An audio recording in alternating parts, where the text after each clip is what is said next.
என்னடா காயல் பைக்கை ஓட்டுறதை விட்டுப்புட்டு டயரெல்லாம் ஓட்டி உருட்டி விளையாடிட்டு இருக்க? ஆமாங்க, என் பிள்ளைகள் படிக்கிற ஸ்கூல்ல பொங்கல் விழான்னு சொல்லி கூப்பிட்டுருந்தாங்க. அதுவும் ட்ரெடிஷ்னல் ட்ரெஸ்ஸை போட்டுட்டு வரணும்னு சொல்லியிருந்தாங்க.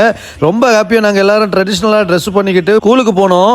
போன உடனே சக்கரை பொங்கல் கொடுத்தாங்க. எல்லாத்தையும் வாங்கிக்கிட்டு அங்க போனா ஏகப்பட்ட விளையாட்டு போட்டிங்க. நம்ம தமிழர்களுடைய பாரம்பரிய விளையாட்டுகள் எல்லாம் கும்பல் கும்பலா இருந்து விளையாடிட்டு இருந்தாங்க. நீங்க ஏன் அப்பாவும் பொண்ணும் சும்மா இருக்கீங்கன்னு எங்களை பிடிச்சிட்டு வந்து கோலம் போடுன்னு சொல்லிட்டாங்க.